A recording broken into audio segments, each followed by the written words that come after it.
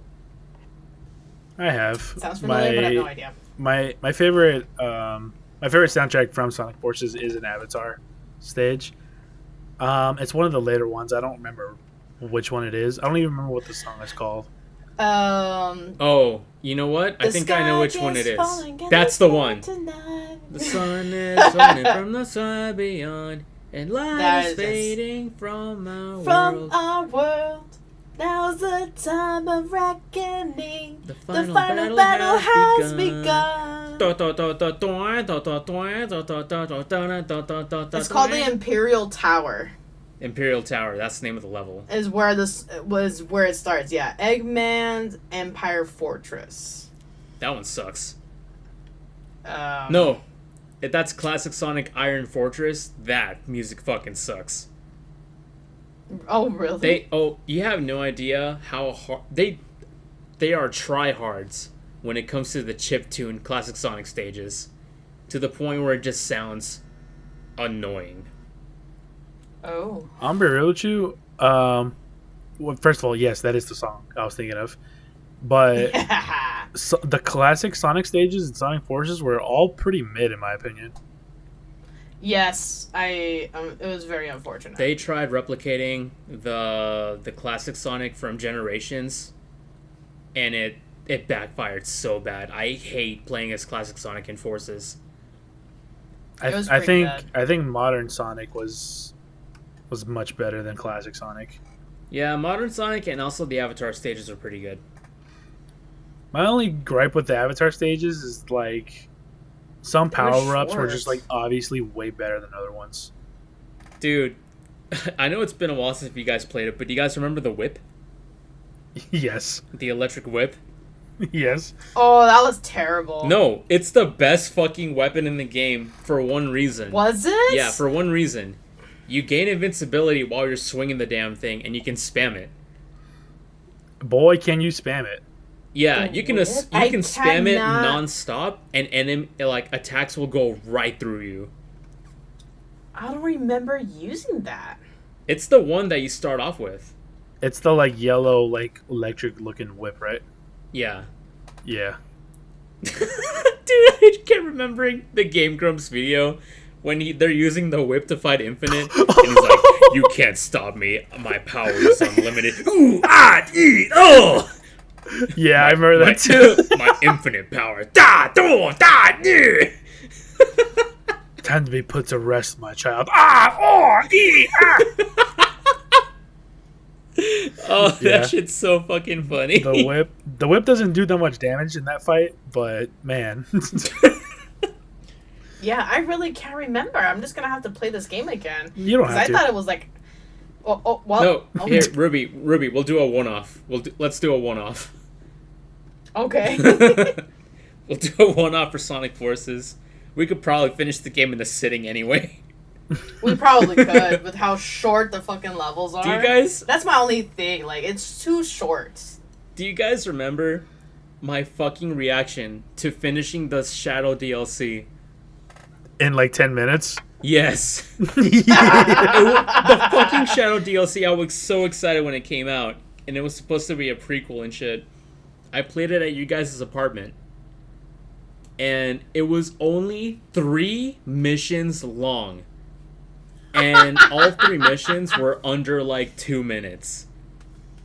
And as Wow, soon as the credits that's started pretty rolling, bad. I had a fucking hysterical face just on me. And I stared at you guys, and I'm like, 3 missions. Yeah, And I started remember. laughing. I remember I tried defending it too because I was like, but it was free DLC. Yeah, it's free It was free. Yeah. The fucking gall. And then like a year later, they added Supersonic DLC. Oh, did they? I yeah. completely stopped I keeping did up not, with that game. Yeah, I did not give a shit about it. The only appearance of the Chaos Emerald, and it was in fucking DLC. You ever notice the Chaos Emeralds are never present in Sonic Forces? Actually, no, I didn't. Yeah, that's news to me too. Yeah, because the final boss against Eggman, it's just Sonic, your avatar, and Classic Sonic doing triple boost. Damn. Oh. It's like a final smash. Yeah, you don't. Yeah, you never go Supersonic. I never wow. I never realized that actually. It's one of the few games where it doesn't involve the Chaos Emeralds. Sonic Forces is one of them, and I think Sonic Colors might be another one. I haven't played the game. I don't know. Sonic Riders. No, Oh the my Sonic God. Rider or the Chaos Emeralds are present in Sonic Riders actually. I don't remember them being in I'm Sonic gonna Riders. give you Yeah, Sonic that's actually the entry speed. fee to join like Eggman's tournament is one Chaos Emerald, and then I think I remember Sonic like Oh. actually like throwing it to enter the race because Jet like basically said, haha, fuck you, you can't do what I do. And he's like, watch me. So you're supposed to be the fastest thing alive? Oh my god. At the same time. Hell What yeah. a joke! That shit's funny. The fact I'm gonna that make sure our audio's synced there. Okay, sounds good. It's probably gonna be like a jump scare to the listeners. Anytime you It's such mention a Jet, shame. I have to do it. So you just said it. You said the match first. Yeah, I did, yeah. It's just a shame that it's not a canon thing. I didn't know it was a fan-made game. So I hope they make more like that because I really fucking enjoyed it. What's fan made? Sonic Riders? It's not fan made. Isn't It's that made a- by Sega, dude. Yeah, that's what It I thought. is? I thought it was a fan-made game. No, Oh. it's an official Well, they- Sega game. They made Sonic Riders Zero Gravity, and Sonic Free Riders. Well, they should make more like that because it's fucking good. They did, and they were bad. They were called Free Riders and Zero Gravity. No! Hold on, didn't you know what I meant? Didn't we just talk about this last podcast? Did we? No. I don't remember us ever don't bringing up Sonic remember. Riders. All right, well, yeah, I had a gripe with Sonic Riders because it's a bad franchise, but the first game was so good. They tried putting in gimmicks in the sequels, so like Zero Gravity, you had to use the Wii motion controls. It was a Wii exclusive. Yeah. When the original Sonic Riders was for the Xbox and the GameCube, and all you had to do was use a stick. And the PS2. And the PS2, yeah. All you had to do was like Yeah. have a controller on you. But for Zero Gravity, you had to use the motion controls on the Wii, so it's exclusive. And then for Free Riders, it was on the fucking Kinect. Why Yeah, can't they just give Yeah. us another Sonic Riders where you can just play it on your controller?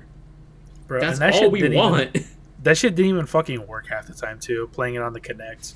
Exactly. Yeah, Connect was very, very wonky. When Skyward Sword came out and you could use emotions, I was like, oh, that's pretty cool. And then, like, 10 minutes into it, I was like, I'm fucking over it, dude. It's very tiring. When There it comes... was a uniqueness, though, because you had... Oh, sorry.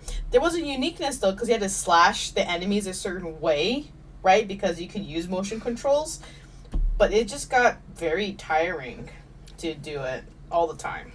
When it Yeah, I comes bet. to motion control based games, I actually think Zelda is the perfect candidate for that. Because the motion controls, like, I didn't like Skyward Sword when I played it. And a lot of people assumed, I say a lot of people, but in reality it was just the 3 other friends I knew that also played Zelda. But they just assumed that it was just because I didn't like the motion controls, which isn't true. I actually thought the enemy design was way more creative because of the motion controls, because you have to slice in certain ways, because you have to do a stab or whatever. I just didn't like Yeah. Skyward Sword because of other things that they changed. But like Fee was fucking annoying. the motion controls are actually fun in that game, especially since they're surprisingly accurate. You know, every once in a while you have to like do the thing where you set down the controller to calibrate it, but for the most part, it's surprisingly accurate. Yeah, that's true. Like, whenever I did get it, just when I did get it right, because the slices, sometimes you had to be very specific, it did read that I swung it a certain way, or that I brought my shield up. Because I remember you could do that, too, with the other nunchuck. Yeah. But for me, what threw me off was Fee. I couldn't Oh believe my there's a fucking character God. more annoying than Navi. Fee, I just wanted to choke them out. So bad. Yeah, she's super She- annoying. Oh my god, dude, she would not shut up. I think she had more scripting in that fucking game than like Zelda. Well, I mean, It was definitely, just- because Zelda's missing for most of the game. But Right, but it's just like, oh my god. She's super dude, annoying shut because- up. she's basically just a tutorial that you carry around with you for like context, Francisco. Yeah. There's no turning off. She's constantly stopping you in your tracks, saying some pointless shit, or like just pointing out something you already knew, and then like her voice is annoying. This high pitched like. When she talks to you. Yes.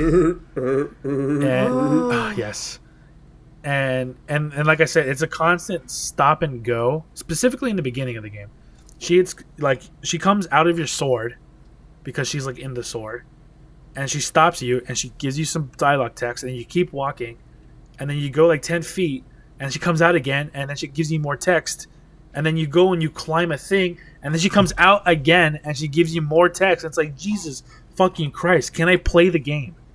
Can I play the game? Definitely, it ruins the motion, especially in the middle of fighting. And then you're just like, okay, cool. Now it's time to like explore. What? There she is again.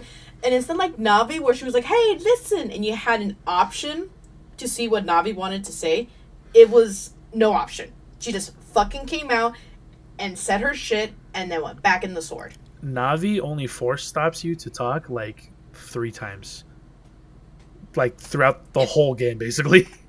Right. like 3 or And even 4 with- times, and even Fee with in the first Midna. like hour is like 20 times. Oh, it's so annoying. And then with Midna too, Midna very rarely interrupted you. And when she did, it's because it made sense when to stop you. And not just It that, didn't like not just that Oh, too, go but ahead. Minna is actually interesting and like funny character. Like she talks to you with sass, and she has like those facial expressions and like that body language where she's like whatever. Where Fee is literally talking to you like a robot. She comes out and she's like, Master, according to my calculations, if you continue on your current projector, like that's how she talks to you. yes. Ouch. And there's no emotion to her. There's no like they just made her have a blank ass face with a monotone kind of voice, and there's no unique personality to her. It's She was just fucking there. Even Navi had more The way personality. you describe it, to Animal herself. Crossing characters have better personality than that. Oh, they absolutely did. Yes, they do. I should probably hop on Horizons. It's been like a year since I visited my village. Dude, I've restarted my island 3 times. Your I just people are fucking starving. gave up on this. Yeah, they're probably dead. It's like your Tamagotchis. Yeah. Oh no. Oh no. I remember when it first came out, dude. I was on that shit every fucking day after I got off work at 4 o'clock because of COVID. And I was just having the time of my fucking life. I remember Junior would come home. He would knock on my door. I'm just pass the fuck out on my bed with the controller in my hands. Because it was just so relaxing, I would fall asleep. Yeah, I'm definitely not the Animal Crossing type. I played which one was it? City Folk, I think it was, back in the day. Oh, that's And for it the was GameCube. Oh, yeah. It was- I remember you saying that. Yeah, it was okay, but it's definitely not my type of game. It's fun and relaxing just to do like mindless whatever. I was pretty addicted to it when I first got New Horizons. The only thing that really Yeah. made me fall off from the game though is the fact that shops in the game close at the same time, like in real time. And I would get off like at what? I would get off at 10 from work whenever I worked my second job. And by then, all the shops were closed. And like, I couldn't do anything. What can you do at night? You can't do shit. Yeah. That's true. At that point, you just have to adjust your clock on your Switch, because that's what it goes off of. No, don't do that. But what was I gonna say? Same thing. When it first came out, I was super addicted to it. I was on it, before work, on my lunch break, after work. And out of all the games I've ever played, I would have to admit that was the biggest time waste ever.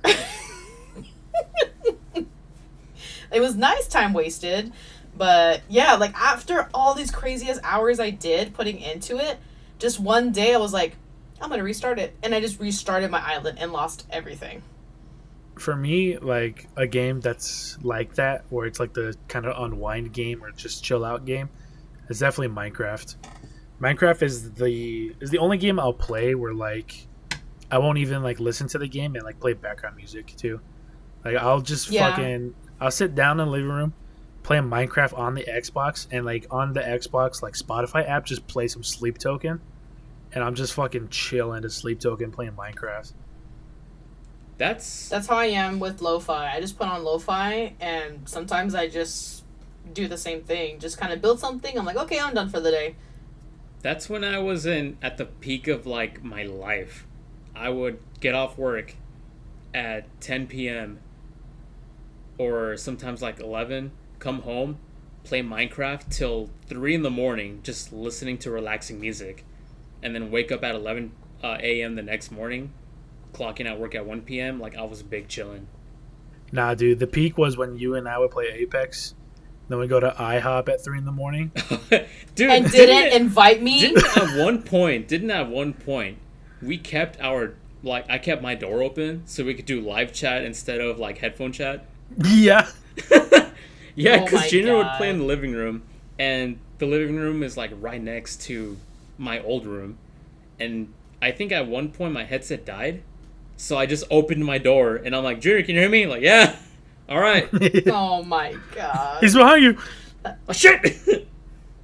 Yeah, and dude, one time, I think you already know this, Ruby, but I'm gonna say it for the viewers. Back when Apex first came out, what was it? Was it season 0 or season 2? No, it Like- had to been season 2 because we had Like challenges. back when it first came out, it would be season 0, back in 2019. Yeah, but there wasn't any challenges because remember we had to do those challenges before 3 in the morning. Yeah, daily challenges I think were added in season 2 or 3. Yeah, we tried doing our daily challenges at like.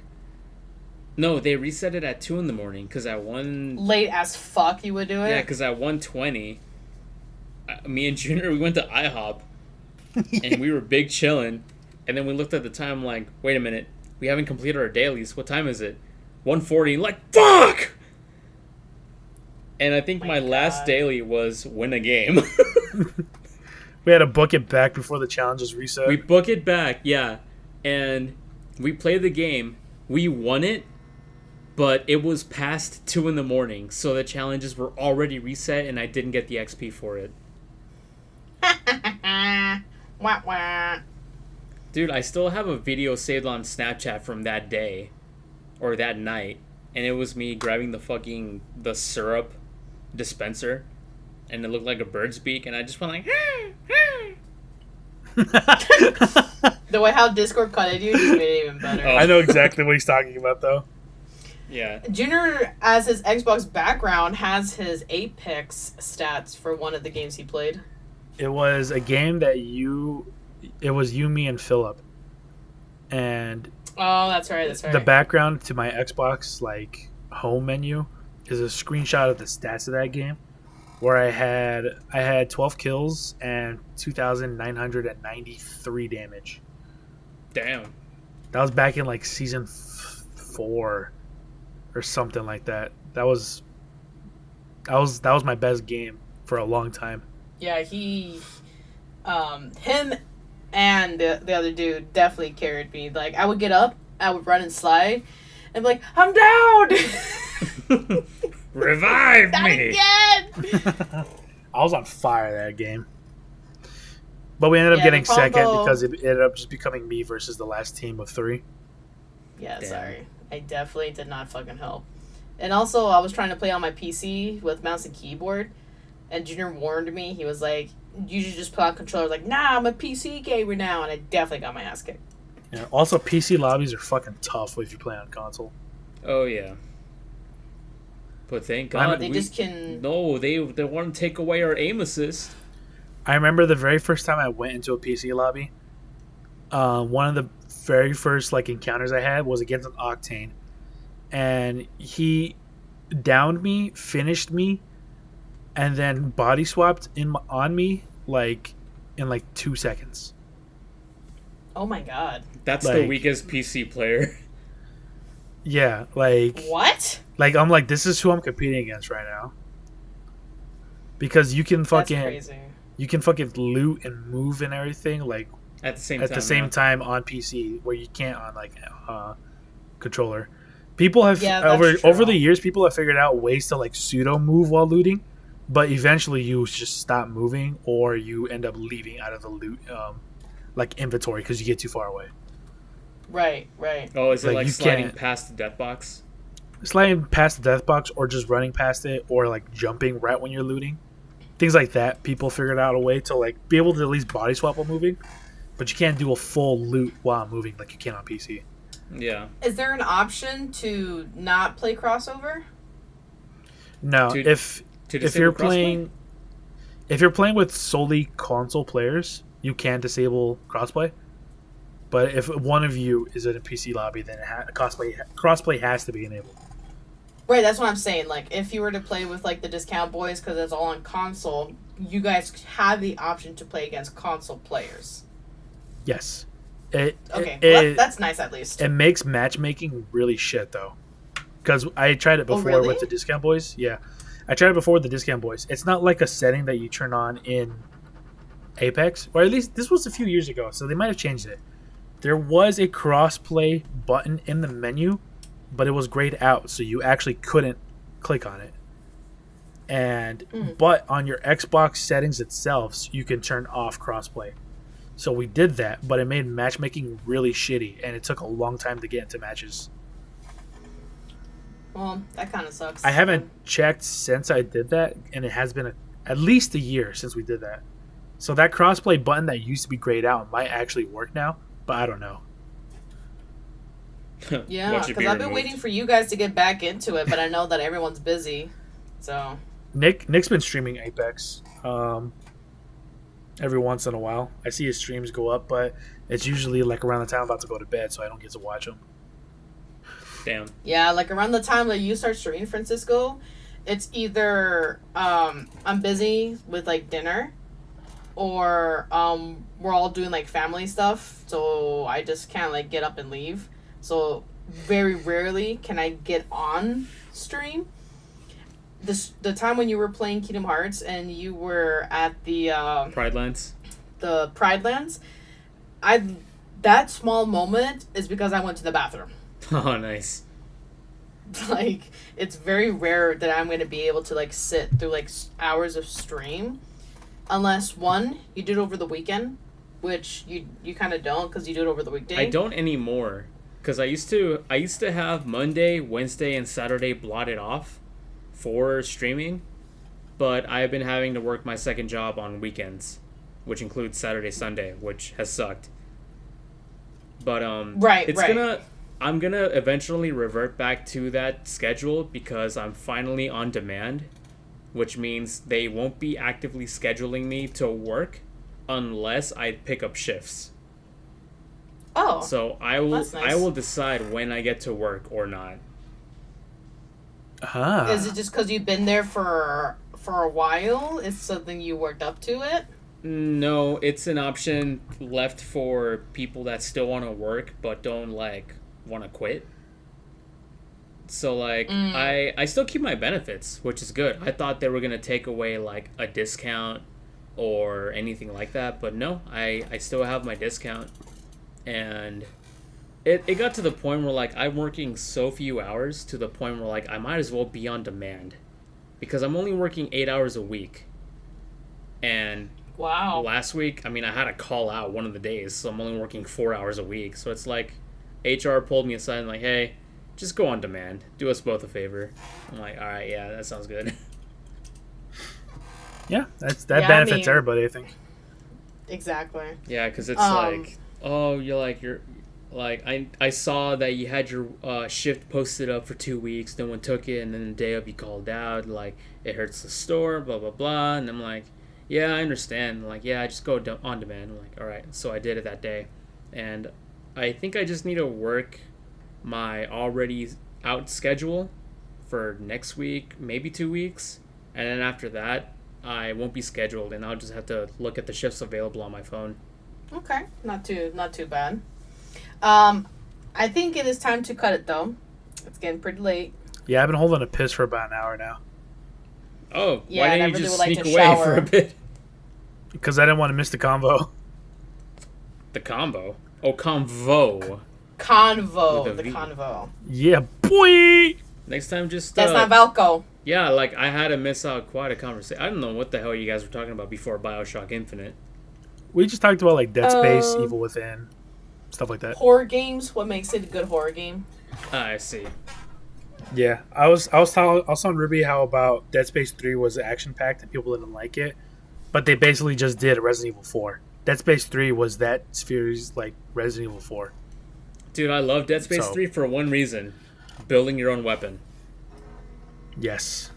That sold the game for me. As soon as I saw that you could like have one weapon, but have that one weapon have two like different firing modes, was so fucking cool.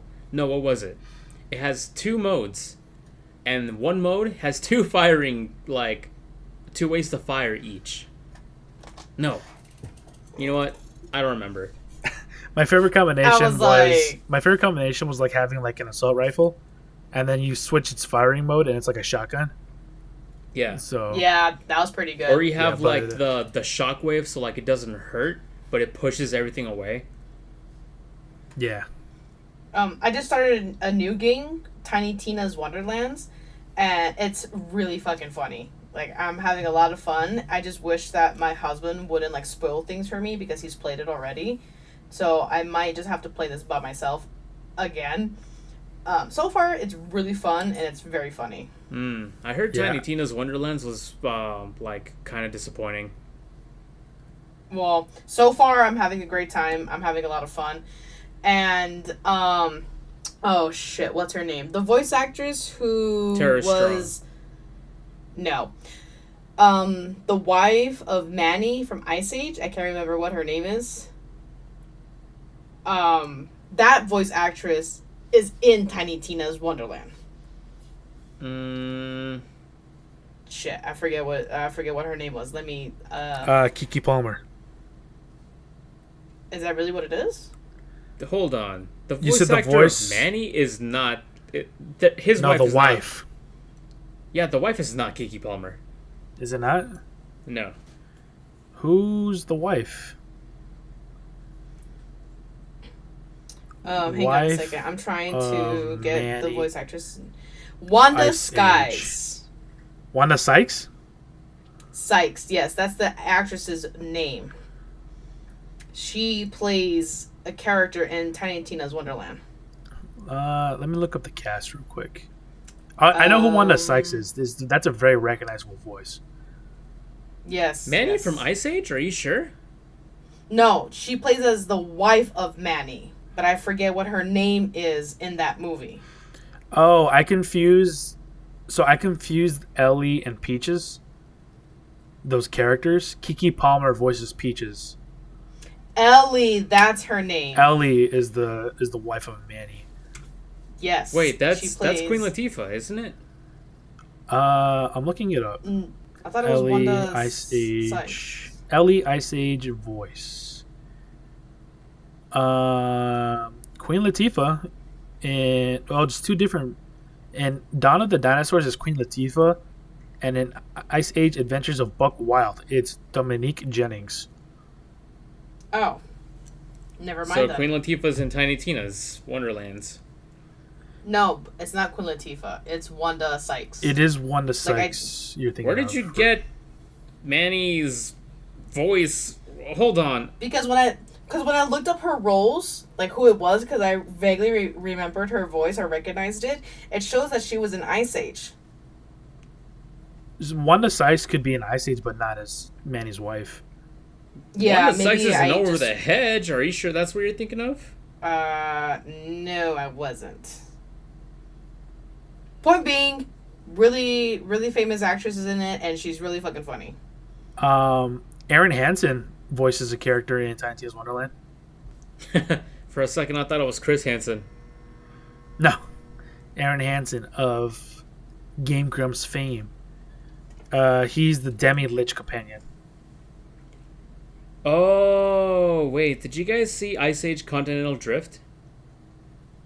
Oh, she's Granny. Yeah.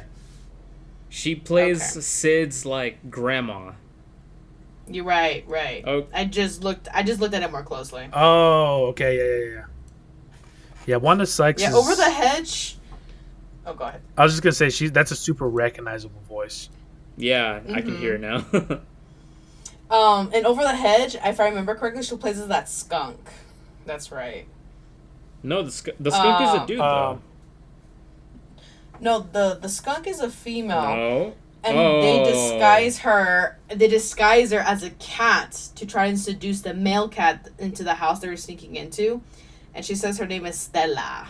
Yeah, it is Stella. Yes. Oh, I was thinking of fucking the squirrel. Why would you fuck the squirrel? Ay. I was thinking of the squirrel, okay? Okay, well, go ahead and hit us with the outro, Francisco, because I can't hold this pee any longer. Alright, so I'm gonna make this short and quick, just like my sex life. Alright. Alright. Oh, texting her right now. Yo, it's not her fault. Anyways. Oh. Yeah, this will be it for the Mighty Beans podcast. This is Dark Gaia signing out. Junior. G Daddy Smack Titties. Okami Hikaru or Ruby. Yep, and we're gonna go ahead and call it here. We'll see you guys in the next one. See you guys later. Peace. Have a good night.